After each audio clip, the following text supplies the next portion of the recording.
Hello and welcome to this webinar hosted jointly by the NHS Confederation Mental Health Network and the International Initiative for Mental Health Leadership. My name is Steve Appleton and I'm the Chief Exec of the International Initiative for Mental Health Leadership, or IIMHL for short. And I'm also pleased to be joined today by Sean Duggan, who's the Chief Executive of the Mental Health Network. The Mental Health Network is part of the NHS Confederation and it is the voice of NHS-funded mental health and learning disability service providers and commissioners in England. It's a membership organisation that brings together, supports and speaks for the whole healthcare system in England, Wales and Northern Ireland. The International Initiative for Mental Health Leadership is a unique collaboration that focuses on improving mental health and addiction services and leadership within them. It's a collaboration of 10 members: Australia, England, Canada, the Netherlands, New Zealand, the Republic of Ireland, Northern Ireland, Scotland, the United States and Sweden. And we enable and facilitate systems for international innovation, sharing of knowledge, networking and problem solving across many countries and different agencies. Our overall aim is to provide better outcomes for people who use mental health and addiction services and their families. It's really wonderful to have so many people joining this event from around the world. And I think we have people joining us from the United States, from Canada, Bermuda, Malaysia, Australia, New Zealand, the Netherlands, and many, many more. Today marks the first of what will be a joint annual publication between the Mental Health Network and IIMHL. This year, we've focused on mental health responses to COVID. One of the effects of the pandemic has been an increased desire to collaborate internationally and for leaders in countries to share knowledge and to learn from one another. That's what IIMHL and the Mental Health Network are really all about. Before I say a little bit about the rest of the process for today's session, I think Sean is with us, and I wonder, Sean, if you just wanted to say a little bit more about the Mental Health Network and the partnership between the network and IIMHL. Yes, thank you very much. I'm very proud to be working with the Institute, the International Institute, and this is what a fantastic event this is. All the countries that you mentioned there, Steve, is very impressive, and having over 70 people, no, nearly 80 people, it really is great. And it says, doesn't it, that what we all know, that at any time we need to learn from other places. We need to keep the innovation going, step back and reflect on the way we do things and change based on evidence. And we do that, we need to do that outside our regions, outside our place of work, and certainly we need to do it internationally. I don't think we do enough of it. So really pleased. I'm not going to take any more time up because we've got some wonderful speakers and it would be great to have a little bit of time for questions. Thank you very much, Dave. Thank you, Sean. And I should just also say we're delighted to work with the network, and Sean and his team have been a fantastic support to us over a number of years. But in pulling together this collaboration to develop a publication, which you'll find on the NHS Confederation Mental Health Network website, I think now actually, and it will be on our website very shortly too. We're delighted to work together. Today is really about learning from one another, and I'm absolutely delighted that we've got some fantastic speakers who are going to share with you their experience of innovation in their own services from across the world as they have responded to the impact of the COVID-19 pandemic. I think we're all well aware of the impacts on us, on everybody from a physical health point of view.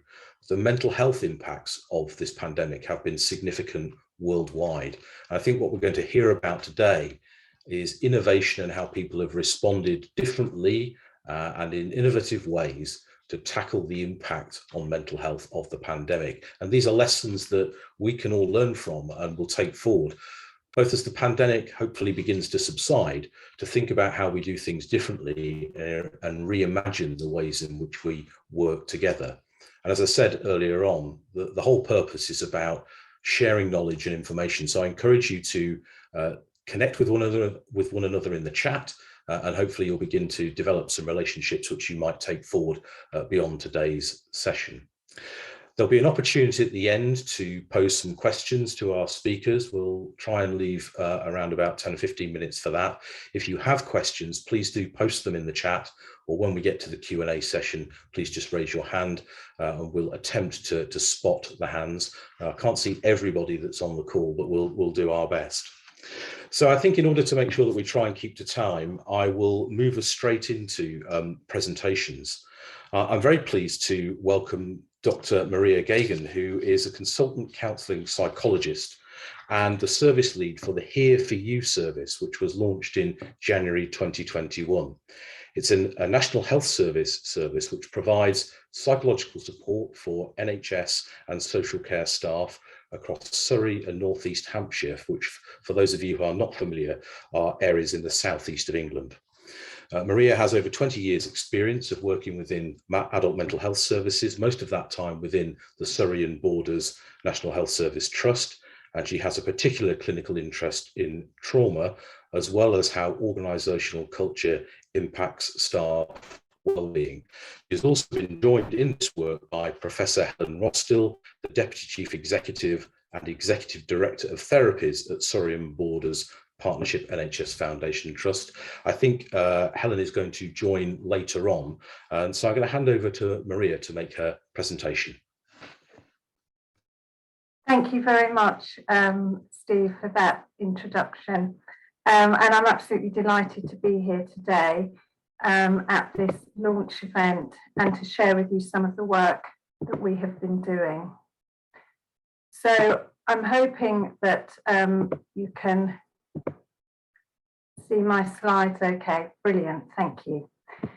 So I'm Maria Gagan. My colleague Helen Rostill is also on the call with me today. So I wanted to talk to you about the work that we have been doing in our service Here For You, which was launched pretty much a year ago now. So I wanted to just start by giving a little bit of background to our service. So we are a staff mental health and wellbeing hub, and we are one of 40 such hubs across England. And we were established by NHS England in response to the pandemic and a recognition really of the unprecedented level of pressure that our NHS and social care staff were under. So there are 40 of us in England. We have four main functions really. Our first function really is to provide information, resources and support to enhance the wellbeing and develop resilience amongst our staff, but with a particular focus on prevention. Also to have outreach to vulnerable staff groups that may find, for a variety of different reasons, it's that bit harder to access support. To provide easy access to support for all staff who are needing and wanting this. And I'll be talking today about the sort of diverse range of offers that we have developed within our hub to increase our reach and to make access as easy as possible for staff. And finally, to provide a pathway to mental health support for those staff that need it. And we really hope through the work that we are doing and the delivery of the particular types of interventions that we offer to actually have an impact on the culture across our local health and care system. So within our hub, we provide confidential individual support to staff. But in addition to that, we've also tried to widen our offer by delivering other interventions. We've done this to try and increase our reach to as many staff as possible and to meet our objectives around prevention and outreach. So one of those areas is the live workshops that we offer. We believe that our workshops are an easy and accessible way for staff to seek information and support on issues which they may feel less able to access if they were to come forward individually. And we do find as well that for a number of staff who attend our workshops, it sort of raises particular issues for them or a recognition that maybe they need further support, and they will then come on to contact us for individual support. So you can see here that the workshops that we offer cover a range of areas, and these are areas where staff have been impacted as a result of the pandemic. We continually review our workshops, adding to these, and we try to be as responsive as we can to the needs of our local staff. So one example is that through discussions with our colleagues who have been working in critical care during the pandemic, we became aware of the prevalence of what is called moral injury amongst many of our critical care staff. So moral injury is really when someone can experience profound psychological distress when they witness or they partake in something that seems to sort of go against their moral code, and they can be left struggling maybe with feelings of guilt and shame around that. So we've developed a workshop on moral distress in response to that. Our most popular workshops, maybe not that surprisingly, are our ones on stress and burnout. We find that that is very prevalent amongst our staff, but also the bespoke package that we offer for our managers and leaders. We know that for those in a management and leadership role, it has been particularly difficult trying to lead services and manage their staff during the pandemic. So our service made a deliberate decision to really also focus on teams within our offer, and we've done that for a number of reasons. So we know that there is considerable evidence to show the importance of effective team working on a number of factors, including patient care. Organisations like the King's Fund have done a lot of work on looking at team functioning and seeing how teams have been impacted during the pandemic. And we know that working in a well-structured team is a predictor of patient mortality, also staff turnover and staff absenteeism. We know as well that teams that work well make fewer errors and incidents at work. And thinking of the pandemic, many of our teams have been reconfigured, staff are working differently, teams function differently, staff have been redeployed, many teams are working remotely as well. So we felt it really important to think about how can we nurture the well-being of our teams and the impact that that may have on important areas, including patient delivery. Another reason that we've decided to focus on teams is because we have limited resources. Working with teams can really increase the reach of staff that we have contact with. We know as well that if we work with teams, we can influence the team as a whole, but also the individuals that make up that team. And in addition to that, there's potential to influence the organisation that the teams sit in, and also the wider system. So in that way, we feel that there's potential there to have an impact on the culture of an organisation, and thinking particularly around making it okay for staff to speak up and talk about their well-being, and encouraging organisations to respond to this in a compassionate way. We believe as well that this can reduce the stigma that staff may feel, and there is still stigma around staff coming forward and seeking help. And by working in this way, we can encourage more staff to come forward. And finally, we know that when we work with teams, that the well-being of the team affects the well-being and mental health of all the individuals within that team. So the staff that we've seen over the last 12 months have sought support from us for a number of different reasons, but there are some sort of key themes that have emerged that I've highlighted on the slide here. Probably the one that sort of comes through from most of the people that we see is exhaustion and trying to manage increased work pressures.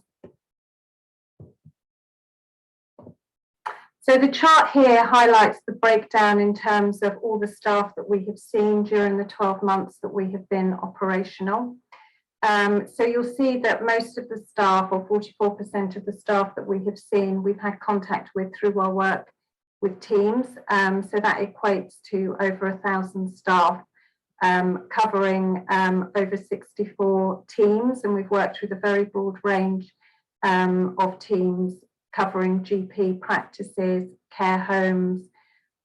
We've worked with catering teams, research teams, and we've done a lot of work with our social care colleagues who are working with young people.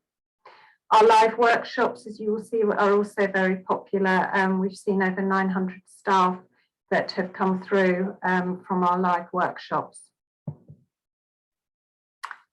So in terms of our future plans, we will continue with our focus on teams and our live workshops, and also actively encouraging all staff who feel they need support to come forward.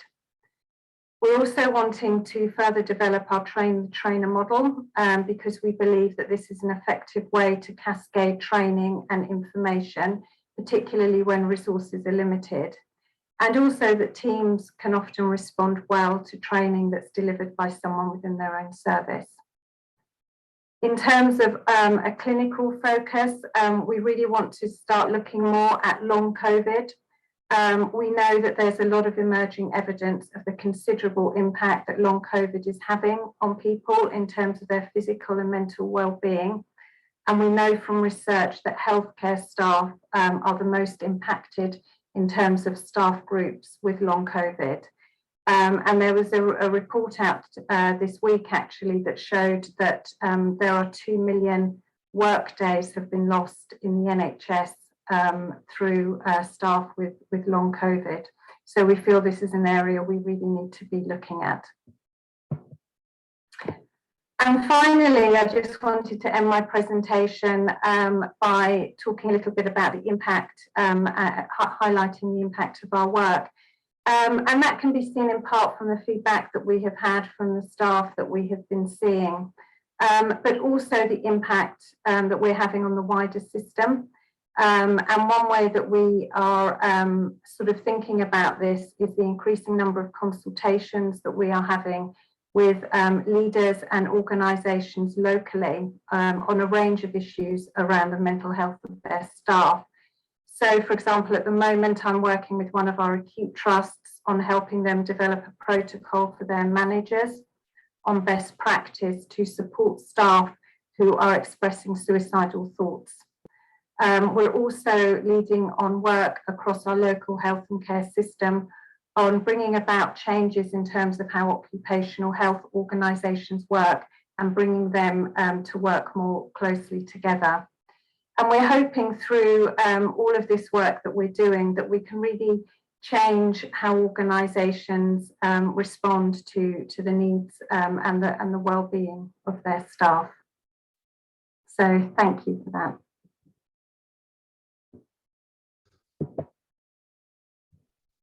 Thank you, Maria. That was really, really fascinating. And from what I see in the chat, a lot of people saying this is really very much needed. And I think you picked up on some very important themes, which I'm sure colleagues will want to explore and reflect upon. The impact of moral injury. I think it's a subject that's really come to the fore as a consequence of the pandemic. And certainly colleagues in our network in IIMHL have discussed that in some depth. I think the importance of teams and the resilience of teams and working together you highlighted. More importantly, the impact of trauma at work and how that's responded to by an employer as well as by colleagues, family and friends. And I was particularly interested as you began to talk a little bit about the work you're doing with other healthcare organisations, particularly those that aren't specifically delivering mental health services. So helping them to think about the mental health impact of the pandemic on them, the work that they do. So really fantastic to hear about. And I'm sure that people will have questions when we get to the Q&A session, but thank you so much for that really excellent presentation. I will move us on to our next presentation. It is from Dr. Anu Bhokti, who is a senior lecturer at the Department of Occupational Therapy in the School of Primary and Allied Healthcare at Monash University. Anu is also an adjunct senior lecturer at La Trobe University in Australia. She is with us on the call, but as you may have noticed if you've been monitoring the chat, it's 2 a.m. In Australia, where Anu is at the moment. So we thank her for either staying up late or getting up incredibly early. But in order to help out Anu a little bit, we asked her to pre-record a video. So I'm going to ask Sally to play the video for us, and Anu will be available to take questions in the Q&A at the end. And just to say that this is a video which outlines the key benefits of online supported decision-making for families with disabilities. Hi, this is Anu Bopti, and I'm calling in from Australia. Hi, this is Anik Jensen, reporting from New Zealand. So today we're going to talk to you about supported decision-making. This case study addresses supported decision-making for families raising young children with disabilities and developmental delays. It describes how an existing face-to-face strength-based planning tool was expanded for online reach during the pandemic. This approach is rooted in positive psychology and supports families to achieve their child, family, and personal goals through a novel type of partnership with professionals. Programs for disability care often rely on reactive, deficit-oriented, expert-provided services, and more tools for parent participatory practices are needed. Adaptability is a strength-based, fun goal-setting tool putting parents of children with special needs in control of the goal-setting process. Rooted in positive psychology and gamification, this evidence-based tool empowers parents to formulate and achieve goals for themselves, their child, and their families. They are in the driver's seat to optimize outcome for families and children. Co-designed with families, piloted with over 1,000 families globally, hundreds of professionals were trained in Australia, New Zealand, Finland, and Canada, and presented at the United Nations. With COVID-19 pandemic, face-to-face supported decision-making with Adaptability and training workshops for facilitation had to halt. The main barriers to implementation was firstly, how do you still keep the fun element in an online version? And how do we engage service users during the pandemic? And lastly, how do we get funding for our project? What I really like about this supported decision-making process is the information that it provides to professionals like myself. In less than an hour, the family vision board details two important elements. Firstly, the goals that the family commits to start working on their own. They are the ones that are circled in blue. And secondly, the goals which we collaborate to work together. So it's circled in green on the left. I like this because it provides professionals a new and powerful way to formulate goals whilst building unprecedented rapport with families. With the help of our existing networks of parent alumni and a group of tertiary occupational therapy students, and with the help of technology experts, which we really needed, we formed a subgroup committee to brainstorm and plan this online version of Adaptability. Trained peer workers along with OT students co-designed and facilitated the online programs. A pilot of the Adaptability version with a group of 10 families and professionals established that its outcomes compared to our benchmark. Participants were confident that we could uphold our impact, that between 85 to 96% of families who engaged with the online program achieved their child, family, and personal goals. The Adaptability tool supported parents in ways comparable to the face-to-face process to formulate goals for themselves and their child and family. In order to ensure that we can sustain and grow this program, we will continue to do the research and build evidence on the use of this online version. We will create new training platforms for facilitators, and we will continue to look for funding, and we'll continue to add specialized technological capabilities. And now it's time to show you what users actually do online. They start by watching a video clip about the tool and first identify their child's strengths so that these strengths can authentically underpin the process. They creatively brainstorm to select cards that represent their goals, as I'm doing now. And the platform then presents them with only the cards that they have selected so they can start writing long-term goals for their child, their family, and themselves, and place their goals on their vision board. As Anu said, child goals are divided into two, those focusing on the families collaborating with professionals and those focusing on the family agency goals, because they choose what goals they can start with right away. Inspiring parents to make an immediate start on some goals is ideal when parents go on waiting lists to see professionals. Finally, time for action. Users choose 3 long-term goals to start with and plan their first steps, or shorter goals for each one of them. Research is clear. Families who experience initial success in achieving their goals are stronger in their commitment to actively participate in the process. Families are emailed these child strength summaries, vision board, and action board. Some hang them on their fridge right away. Professional says that they get all the information they need in less than an hour to start the administrative process, because this tool is both efficient and effective. So much so that we've started developing versions of the Adaptability supported decision-making tools for all age groups. Thank you for listening to our presentation.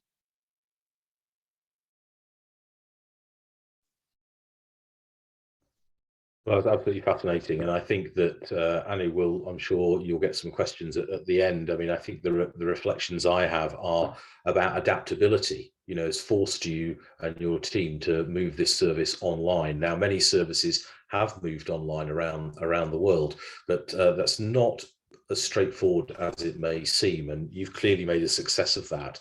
I think that sense of being able to adapt and change rapidly, make that pivot, as has often been said in recent months, is a really important skill that all of us have got to learn and develop. And I think I was particularly struck by the very high levels of goal achievement that were reported despite the move to online. So I think there are a number of lessons for us to learn, and I look forward to hearing a bit more about it later on in the Q&A.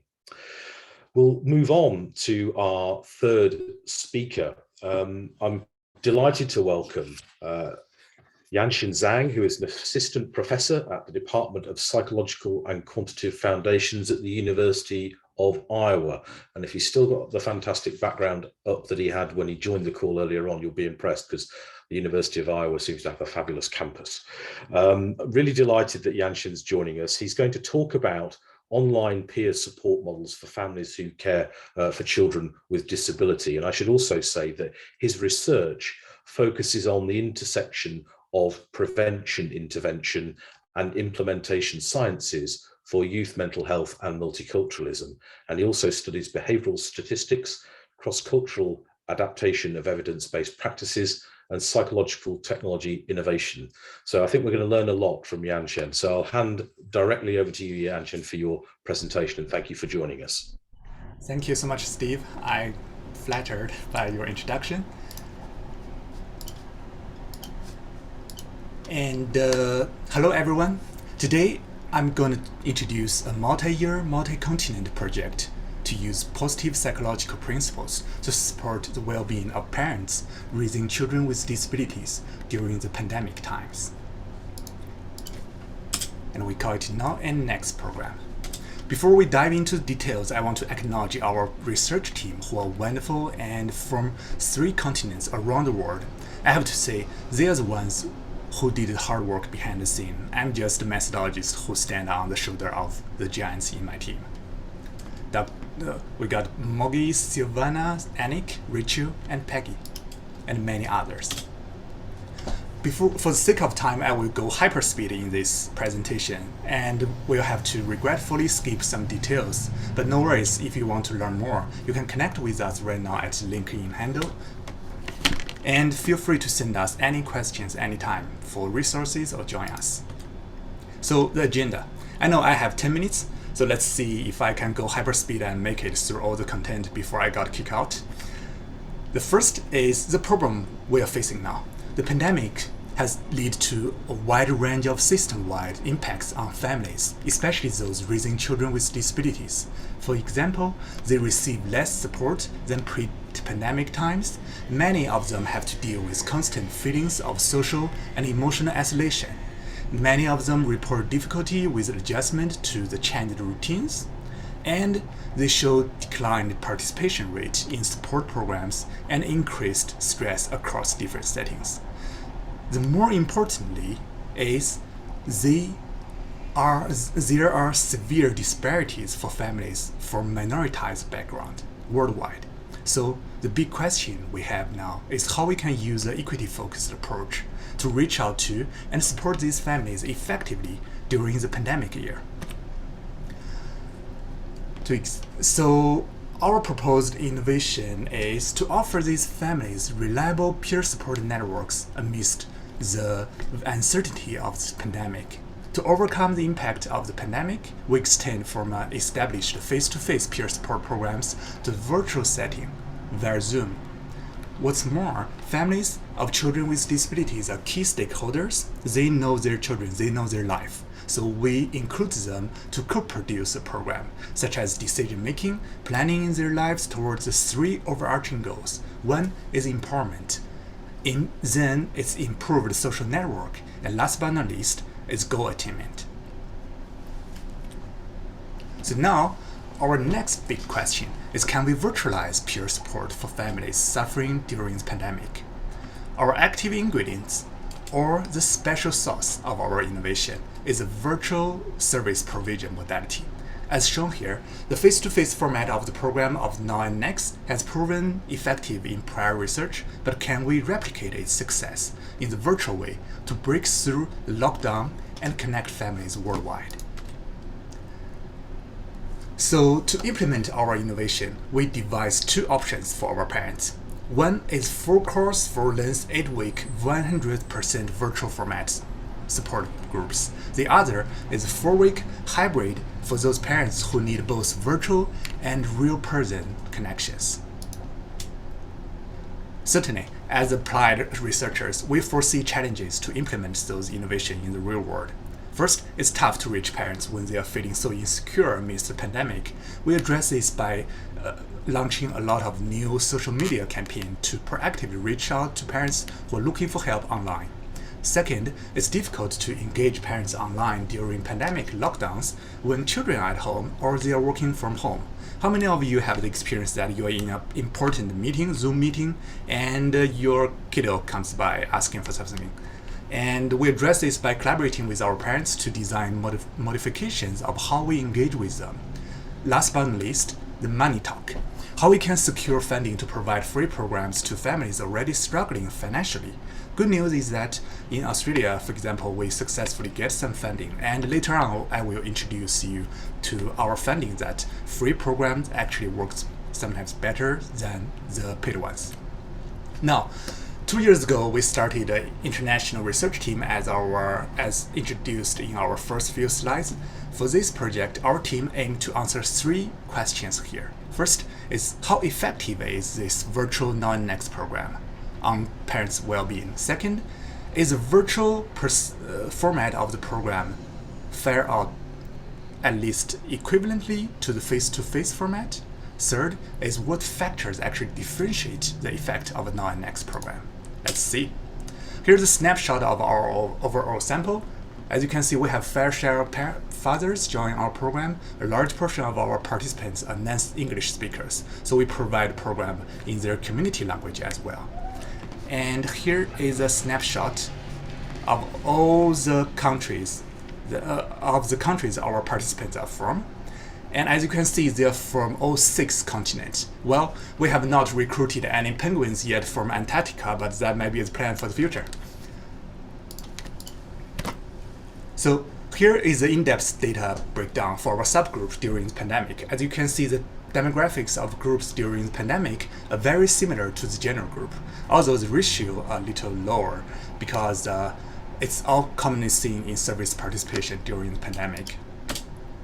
To measure the target outcomes of our parents which we want to improve through our program, we use several evidence-based assessments of their well-being, their sense of empowerment, and a sense of hope. If you're interested in those measures, please reach out to us. And for the models, well, I'm a stats nerd, so this is where I get excited. We built a series of 3-level multi-level models to see how our program and implementation characteristics fare out for parent well-being. No stress to decipher these gibberish equations. I will translate it to plain English for you right now. Let's see here. Multi-level model is just a fancy way to do regression. It enables us to examine data that are naturally nested within each other. For our case, repeated measures of well-being are nested within individual parents who are nested within different groups. So here is our result. To summarize our 10-page results report to one sentence, peer support groups can indeed empower parents of children with disabilities, while group characteristics indeed moderate their effectiveness. So here's a list of group characteristics we probed. In a nutshell, language, program length, and delivery format matters most. So first of all, we found out there's no difference between the effectiveness between virtual and face-to-face programs. This is great because we want to see virtual support is as effective as face-to-face format. Then the briefer session is more effective. So, well, who doesn't want more free time? And groups delivered in community language is more effective than pure English ones. Here's what I summarized in the previous slide. I want to call your attention, please, to the last piece, our big question. Virtual support groups indeed work, at least as same as the face-to-face ones. This is consistent with telehealth literature and very meaningful funding for us during the pandemic time. Now, we want to hear about voice from our participants. As you can see, we got unanimously positive comments from our program. The participants, their feedback literally makes the day and weeks and years for our team. Our program is ever improving because we proactively engage our participants in the co-productive development process. We train parents as peer workers to co-design and run the online programs, and they are also trained to observe and collect data for program evaluation. Now, let's envision the future. As you can see, we have a lot to do in the years to come. We have multiple ambitious objectives, but the ultimate goal is to make a population-level positive impact on the well-being and success of parents raising children with disabilities around the world, because they are often the forgotten group in literature. Thank you, and if you want to learn more information, please go to the LinkedIn handle, and if you are interested in the details of our theory of change, feel free to log into the link, and I will provide it in the chat later. Thank you. Thank you very much indeed, Yan-Chen. That was absolutely fascinating. I was delighted that you translated the equation, because that's not my strong point. I was very grateful for that. I think you highlighted a number of really important issues.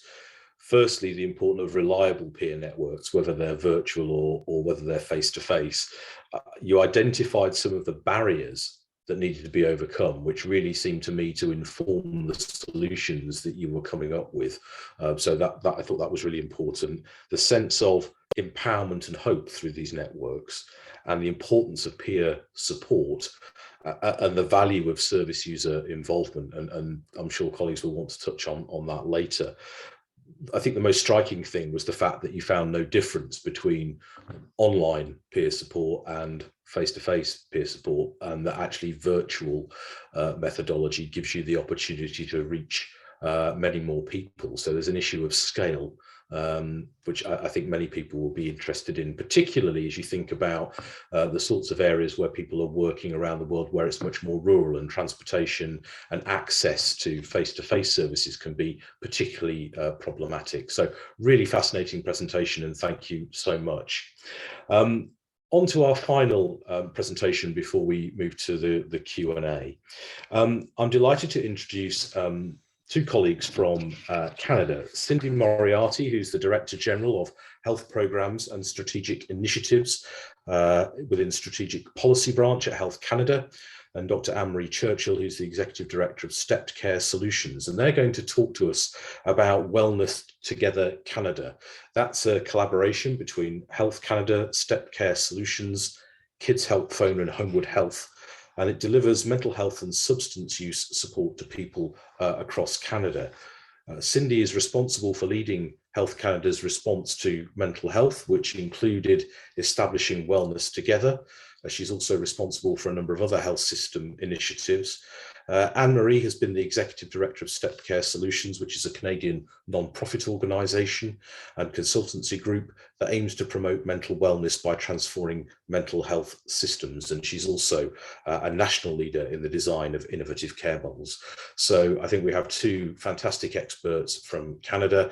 I'll hand over to you both now for your presentation. Cindy. Thank you, Stephen. Good morning, good evening, good afternoon, everyone. I'd like to start by saying I'm coming to you from the unceded territory of the Algonquin people in Canada. Very pleased to be here. I'm quite keen to jump into the Q&A. I've kind of lost track of what I wanted to say because I've been listening to all the speakers before, and I think there's a lot of things happening in Canada that are going to resonate with previous experienced speakers, and hopefully with you as well. I thought I would take a few minutes to speak from the government perspective in terms of what our objective was and what we were trying to do with Wellness Together. And then Anne-Marie can tell you what's really happening on the ground and from a clinical perspective. So back in the very early days of the pandemic in March 2020, actually, we had a very small mental health team at Health Canada. And we were aware that with the pandemic, everybody was stressed out. We were stressed out, you know, like we should be doing something to provide some support to people. And also very mindful that people with mental health or substance use issues would be cut off from their supports and services because we were just going into our first lockdown. And at the same time, maybe just for context, and for those of you that are not aware, in Canada, the delivery of healthcare and health services is the responsibility of our provincial government. So it's unusual for the federal government to be in the service space, but we were also very aware of the pressure on provincial systems that they were not able to kind of respond to the needs. And so we decided that we needed to put in place a virtual care model, some sort of support for both mental health and substance use. And I can tell you with complete frankness, we were very naive. I don't know if you remember what you were thinking in March 2020, but you know, we really had no idea what was in front of us, and here we are 2 years later. So we did a very, very fast contracting process, a competition. We started very much with a 4-month contract that, you know, that we could renew. So we were really thinking of something that's short term. How can we provide some supports that are virtual? We were aware of some very innovative models that were coming out of the eastern parts of Canada, and the stepped care approach, which Anne-Marie can talk about, and peer support. And, you know, is there a way to make this virtual? And so what we ended up with was the successful bidder was the consortium that's now known as Wellness Together Canada. It was launched on April 15th, so like 1 month to the day, I think, after the first lockdown in Canada. It's free. It's free for use because the Canadian government is paying for it. It's available 24/7. It's available in a number of languages, English, French, and other languages that are used in Canada. And it has become, you know, Canadians don't like to boast, but we are very, very proud. It has really become a gem, and it's now part of the foundation of our healthcare system. So I think the benefit of having a number of organizations working together, coming with the experiences they had in providing step care and providing peer support and providing some virtual support and bringing that all together. And I think one of the things that we've learned over time is that this is a living, it's really like a living organism. It has had to pivot and had to change several times over the course of the last 2 years, as we've learned things through the pandemic and as other crises, for lack of a better word, emerged, like, you know, starting first with our essential workers, you know, working in groceries, petrol stations, healthcare workers, first responders. Then we've had some issues in Canada, such as forest fires and floods, which have been devastating for communities and for the agricultural sector. And then on from a diversity and racial point of view in Canada, there's been this uncovering of mass graves from the former residential schools where Indigenous children were sent. That has caused all sorts of trauma, and it's been very triggering. And then events like the murder of George Floyd last summer, the Black Lives Matter movement, all of these things cause a ripple effect. And all of it has necessitated for the Wellness Together partners to pivot and start thinking about what are some dedicated supports? What is the outreach that we need to do? How do we make sure that we're connecting with this, with these needs? So it truly has been build it and they will come experience. We're very, very happy with the usage. Anne-Marie can speak to that a little bit more, but we're seeing the benefits of virtual care from the point of view that individuals that don't usually avail themselves of services are using Wellness Together. So higher numbers of men that we might see in other care settings, higher numbers of Indigenous people, good numbers from the LGBTQ community, and so on. And then just most recently, Wellness Together has launched a companion app called Pocket Well. And so we're looking at providing ongoing support to Wellness Together. We know that the effects of the pandemic are going to continue for some time. And as I said, this is really part of the landscape now. So I think I'll stop there, Anne-Marie, and let you tell them what's really happening. Yeah, well, I'll just say for sure, thanks, Cindy, that you're right. It's been quite a journey over the last, we're coming up to 2 years. When we first started, we were doing transformation of systems in provinces, post-secondary organizations, using what many people already know about it, the stepped care model, and then our own model that we developed with Peter Cornish at Memorial University, a stepped care 2.0 model. It really prioritizes choice, open access, and continuous improvement processes within the system transformation. So very quickly, we pivoted to adapt this to a population level mental health approach. So rather than just be a clinical, how do we use this model to really address the needs of the population in the pandemic era? And we've made lots of mistakes along the way. I want to say that we're still improving. This will be a continual process, a living, breathing entity, as Cindy has mentioned, and we've learned so many things from it. We started out, of course, we talk about choice as a service user in particular. And the first thing we did was there was a sign up to get onto the portal, and we heard loud and clear, how is this open access and how is it providing choice? So we had to change very quickly. We brought on some behavioral scientists that helped people activate their choices. We designed a progressive sign-on where people can start to decide how much data they want collected on their behalf and stored for their use, first and foremost. They could disable cookies or use cookies so that they could track their progress and their programming over time. They could sign in or not sign on to do self-assessments or self-guided courses. So we gave choice around a very important piece around progressive sign-on, which can create barriers. So we learned that quickly. We also gave choice with how people could engage. They could do it by themselves. They could get a program navigator available, a live person 24/7, help them find their way around the portal, or they could immediately call a counselor and get counseling help. So again, there was this progressive idea, stepped care idea of how they engage with the site, what they use, and then of course their choice in the resources. So we wanted a full continuum of care, and it's this virtual approach is just such a new way to do things because we wanted the continuum of care delivered virtually. So everything from mental health promotion and literacy, which many of us were doing virtually, we could provide information.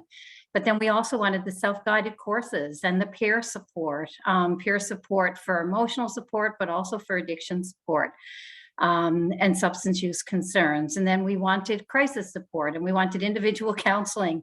So we actually built out our continuum using a lot of our partners and vendors that we were already using in our other systems at post-secondary and provincial. A lot of them partnered with us, came on the portal very quickly, set up their programming to offer those options so people actually had choice. And then again, the open access piece, making sure there were no wait times. So it was interesting to hear some of the feedback on that, where counselors who were available 24/7, no wait time, provided through Homewood Health, which is a large EAP service throughout the country that offer their services in French and English and then translation in many other languages. Their counselors would be waiting and people would use the number and call in. And then when they realized they were talking to a counselor, they actually asked if they could have more time because they had just thought they would have to wait. They weren't quite prepared. So that was a really interesting development to realize that when we provide open access and counseling, it's not always what people are looking for in that moment. So it really helped us think about this idea that one solution won't work for everybody, and that the idea that everyone would line up for counseling, which was an assumption we had and providers had, when we're finding about 50% of people or more are choosing self-guided and apps or roaming around the front page of the portal before they sign up or before they call a counselor. National polling showed this as well, that a lot of people wanted to do self-guided or self-managed. We had a large survey in our country on nurses, and about 50% said they wouldn't reach out for help. And when the follow-up question was, why not? They said they wanted to self-manage. So we've really bolstered that. We've bolstered our options around self-guided resources or even coached. So we have that step care approach where you can just have some information, or you can watch some videos, or you can do a longer-term guided program, CBT programs, or you can just have a coach, or you can get a counselor. So there's lots of options for people to try different things, or to just immediately call a counselor or a crisis responder offered through the Kids Help phone line. And then the third piece is that continuous improvement. So we get feedback all the time. You can imagine a lot of it comes through Health Canada, or comes directly to us. And we have feedback surveys that we send out to people who register on the site. They're invited to give more in-depth interviews. We have focus groups. And through that feedback, we've been continually improving, redesigning, and more recently tailoring programs. So Cindy mentioned with Indigenous groups, we now have information and banners on the residential school crisis. We've had some really difficult environmentally related issues around the country. And those provinces or territories have partnered with us to co-design resources. So people reach out to us, can we have this on the portal or that on the portal? So we go into co-design mode, meet with them, what would be helpful. And then can really, because we do regular sprints of development and content, we can adapt really quickly, and we can add programming, we can tailor, change, upgrade, improve programming, so that we're really trying to meet the needs, fill gaps. We have great programming in our provinces and territories. Of course, it's not always 24/7, not always for minority languages. So what we're trying to do really is fill gaps and reach people where they're at in different ways, so that the needs of the population can be addressed more fully. So I'll stop there as well. Lots of metrics. We have over 2.1 million unique users at the portal. As Cindy mentioned, there's a breakdown. We seem to have more males using the portal than we would see in typical clinical services. And the most use is among the 18 to 30 age range, which is really interesting because that's also quite a vulnerable time for people, and that age group often doesn't reach out. So it's nice to see that that group is using the portal as well. So I'll stop there. Thank you so much.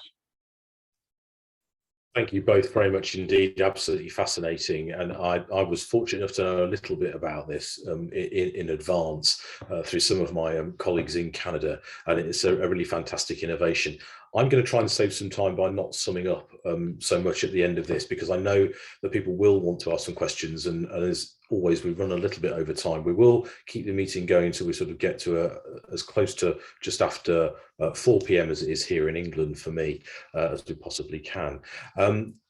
Please do put a question in the chat or raise your hand and we'll try and spot. But perhaps the first thing to ask is a question from Charlene. Any of the speakers can answer this. How did you raise the profile of wellness together, actually specifically indeed for you, Anne-Marie and Cindy, sorry.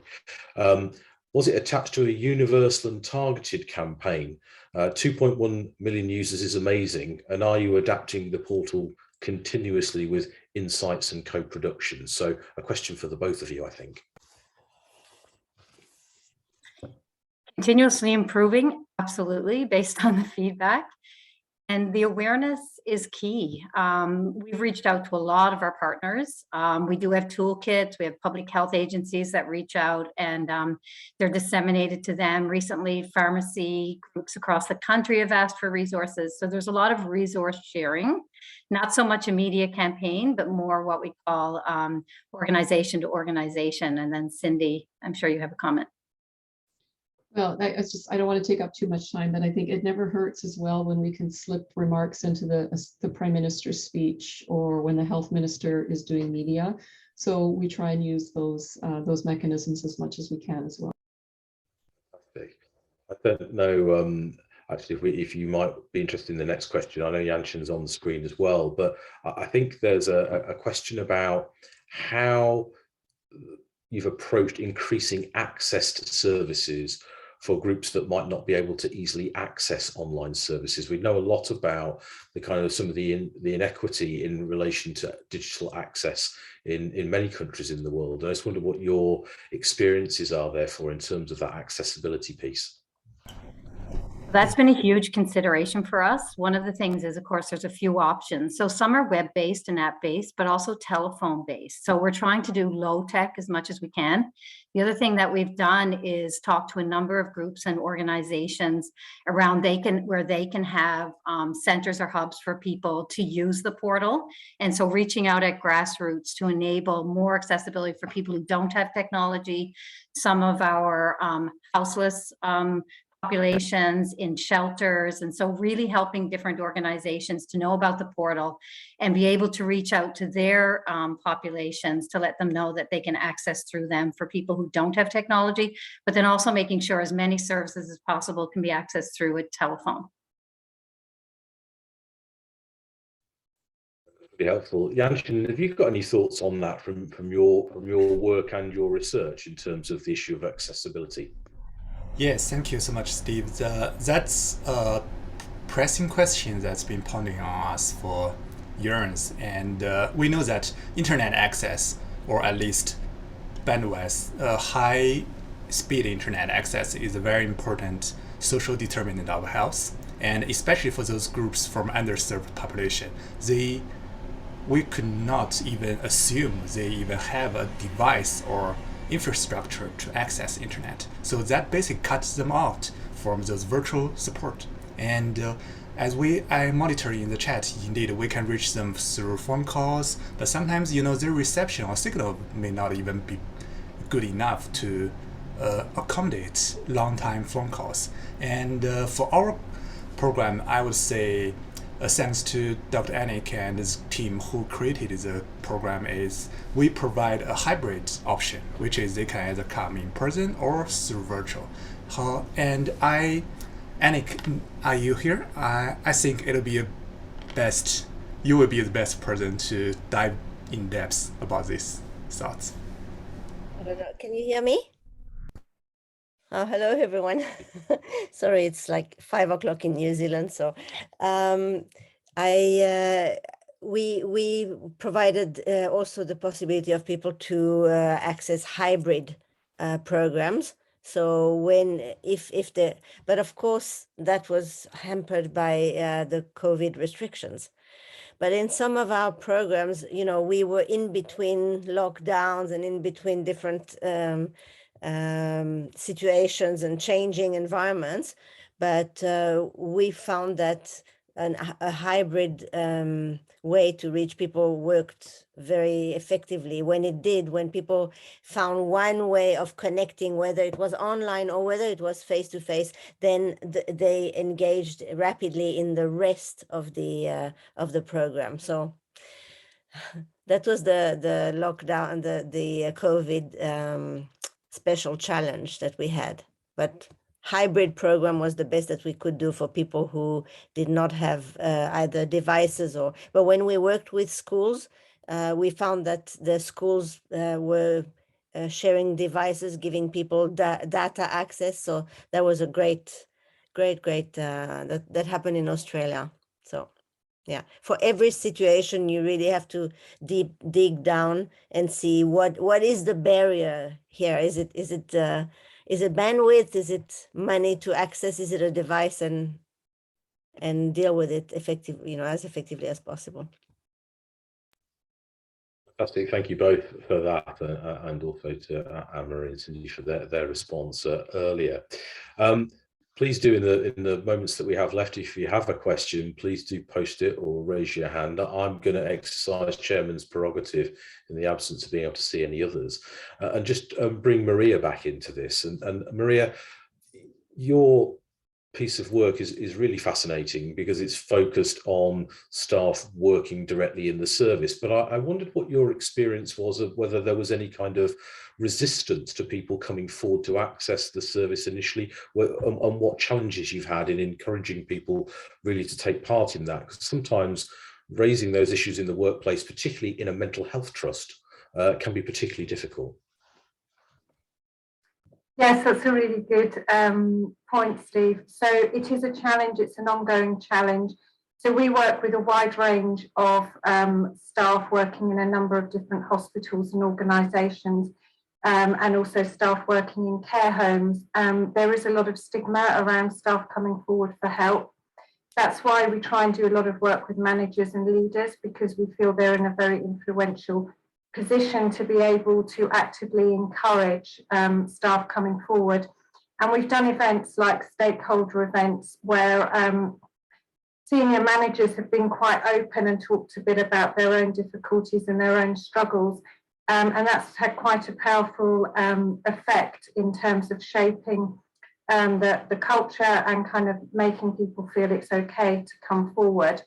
We also try and think about our sort of communication strategy and have quite a broad strategy so that we can reach staff that work in different settings. We link in with the staff networks because we feel that's a really good way to cascade information, be in touch with information, and staff who are kind of on the ground, if you like, and particularly trying to reach those harder to reach and more vulnerable staff groups. But it is an ongoing challenge and very much sort of work in progress. Thank you, Maria. That's really, really helpful. Okay, well, I think that time has beaten us. We always could do with more time to get into more depth, but for those of you that have got up really early, you'll want to get on and have your breakfast. Those of you that's really late, you probably want to go to bed. I'm kind of caught somewhere in between. I think it just falls to me firstly to thank our presenters for not only outlining the work that you're doing, but actually doing the work itself. It's fantastic, and thank you for submitting your innovation to our publication. I remind people that the publication is now available on the NHS Confederation's Mental Health Network website. I'm sure a colleague is going to post another link in the chat before we close for that. It'll be on the IIMHL website very, very soon. We're updating our website, so hopefully it'll be there for the new version. I particularly also want to thank Emma Pavley and James Maddox from the NHS Confederation Mental Health Network for helping to make this event happen and bring it together. I'd like to thank my colleague, our North American Regional Lead for IIMHL, Cathy Langlois, for helping to also bring together all of this work. And it's through their efforts that we have a publication and that we've had this event today. Please do visit the Mental Health Network website, and please do also visit the IIMHL website. If you care to join us as an organisation, it's free to join. Just click on IIMHL.com/join. It's been wonderful to have so many people from so many places here with us today. What it goes to prove is that when difficult times arise, people come up with innovation and are able to respond to those challenges. And I think in the mental health community, we're particularly adept at doing that. We want to continue to share these innovations. So I urge you to keep in touch with each other, share your knowledge and expertise so that we can all benefit. And thank you once again for joining us today for this webinar. It's been a delight to have you with us. Sean, is there anything you wanted to say in closing? Excellent sharing, Steve. Thank you. I felt a real connection to people across the globe. So well done, everybody, for the late nights and things. Thanks very much indeed. Need to let you go now. Thank you, everybody, and have a good rest of your day wherever you are. Goodbye for now. Bye-bye. Thank you.